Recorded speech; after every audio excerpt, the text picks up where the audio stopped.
মালদার হবিপুর ব্লকের বুলবুলচন্ডী দেবীপুর এলাকায় বুধবার শুরু হলো সিপিআইএম-এর 24তম মালদা জেলা সম্মেলন। আর এই সম্মেলনকে কেন্দ্র করে আয়োজিত প্রকাশ্য জনসভায় বক্তব্য রাখতে গিয়ে একযোগে তৃণমূল বিজেপির বিরুদ্ধে সোচ্চার হলেন সিপিআইএম-এর রাজ্য ও জেলা নেতৃত্ব। বুধবার মালদার হবিপুর ব্লকের বুলবুলচন্ডী দেবীপুর এলাকায় সিপিআইএম-এর 24তম জেলা সম্মেলন অনুষ্ঠিত হয়। 2 দিন ব্যাপী জেলা সম্মেলন শুরুর প্রাক্কালে দলীয় পতাকা উত্তোলন করে শহীদ বেদিতে শ্রদ্ধার্ঘ্য অর্পণ করেন সিপিআইএম-এর রাজ্য ও জেলা নেতৃত্বের অনেকেই। শ্রদ্ধার্ঘ্য নিবেদন শেষে শুরু হয় প্রতিনিধি সম্মেলন।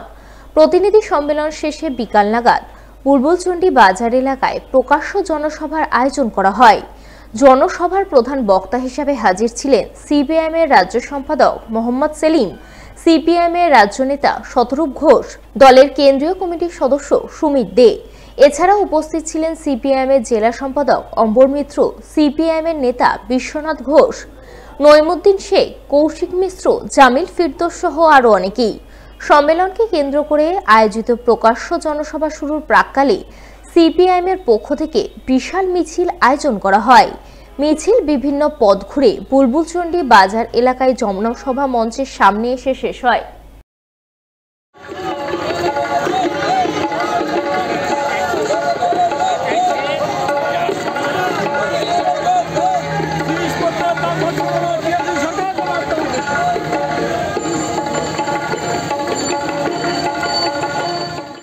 আমাদের পার্টি সিপিআইএম ভারতের কমিউনিস্ট পার্টি মার্ক্সবাদীর মালদা জেলা 24তম সম্মেলন আজ এবং আগামীকাল বুলবুলচন্ডীর দেবীনগরে অনুষ্ঠিত হচ্ছে। আজকে আমাদের এই মুহূর্তে শহীদ বেদিতে মাল্যদান, রক্ত পতাকা উত্তোলন সমস্ত কর্মসূচি হলো। রক্ত পতাকা উত্তোলন করলেন আমাদের পার্টির প্রবীণ নেতা কমরেড বিশ্বনাথ ঘোষ। সিপিআইএম-এর 24তম মালদা জেলা সম্মেলনকে কেন্দ্র করে আয়োজিত প্রকাশ্য জনসভার মঞ্চে প্রধান বক্তা হিসেবে বক্তব্য রাখেন সিপিআইএম-এর রাজ্য সম্পাদক মোহাম্মদ সেলিম ও সিপিআইএম-এর রাজ্য নেতা শতরূপ ঘোষ। তারা দুজনেই বিভিন্ন ইস্যুতে একযোগে তৃণমূল বিজেপির বিরুদ্ধে জোরদার আক্রমণ শানান। তৃণমূল বিজেপির কড়া সমালোচনা করেন। দেখুন, এখানে সভা করে তৃণমূলকে গালাগাল দিয়ে শুধু আপনাদেরও সময় নষ্ট, নিজেদেরও সময় নষ্ট। আপনারা একদিনে বুঝে গেছেন তৃণমূলকে গালাগাল খেয়ে ওরা শুধরবে না। গালাগাল খেয়ে ছাগল ঘাস খাওয়া বন্ধ করতে পারে, কিন্তু তৃণমূল ঘুষ খাওয়া বন্ধ করবে না। সামনের দিকে এগোতে হবে, আরো অনেক মানুষকে সঙ্গে নিয়ে আরো অনেক কাজ করতে হবে। যদি মানুষকে সঙ্গে পাই আমরা, আগামী দিনে কিছু কাজ আমরা করতে চাই। যে সুপ্রিম কোর্ট 2019 সালের সেপ্টেম্বরে রায় দিয়েছিল অযোধ্যায় মন্দির তৈরি হবে, সেই সুপ্রিম কোর্ট 2016 সালে রায় দিয়েছে আমাদের দেশে সম কাজে সম মজুরি দিতে হবে। আমাদের দেশে কন্ট্রাকচুয়াল লোক নিয়োগ করার নাম করে মানুষকে দিয়ে বেকার খাটানো যাবে না। সংখ্যার জোরে এত আইন করানো গেছে, সংখ্যার জোরে সম কাজে সম বেতনের আইন করা যেত না? যে কি অবস্থায় আমরা আছি, আপনি রাজ্যের সরকারের চাকরি দেখুন, কেন্দ্রের সরকারের চাকরি দেখুন, কি প্রাইভেট চাকরি দেখুন। পার্মানেন্ট চাকরি বলে কোনো চাকরি নেই। গ্র্যাজুয়েশন করছে, মাস্টার ডিগ্রি করছে ছেলে মেয়েরা, 5,000 টাকা, 6,000 টাকা, 8,000 টাকার একটা কাজ পেলে যেন আকাশের চাঁদ হাতে পেয়ে গেছে এমন অবস্থা হচ্ছে। চাইলেই ব্যবস্থা শেষ করা যায় না? চাইলে এরা করতে পারতো, এরা করেনি।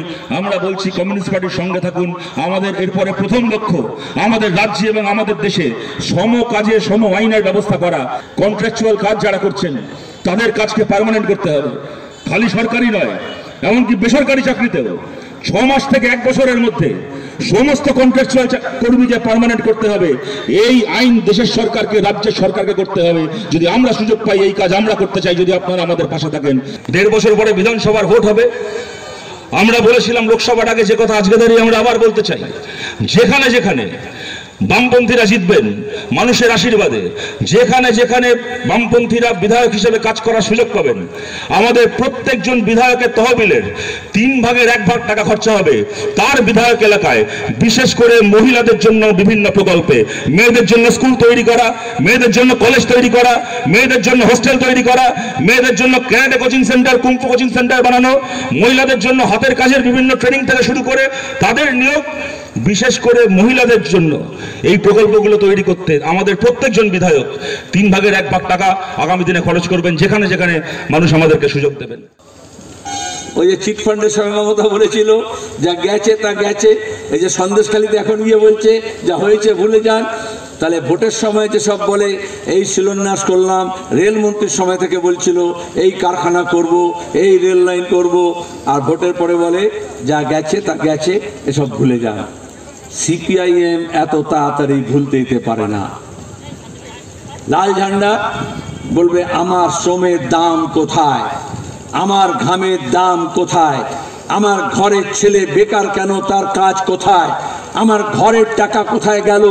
যার বাড়ি আছে 3 তলা 4 তলা সে ঘরের টাকা পাচ্ছে, আর যার মাথা গোজার ঠাঁই নেই সে কেন ঘরের টাকা পাবে না।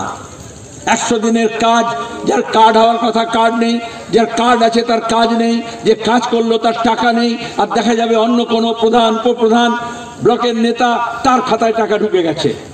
এটাই তো দুর্নীতি। আর অন্যায়ের বিরুদ্ধে যাতে মানুষ প্রতিবাদ না করে, এই জন্য থ্রেট কালচার, এই জন্য ভয়, এই জন্য মমতা বলেছিলেন মুখে লুকোপ্লাস লাগিয়ে রাখো, কেউ কোনো কথা বলবে না। আরে কথা তো বলতে হবে।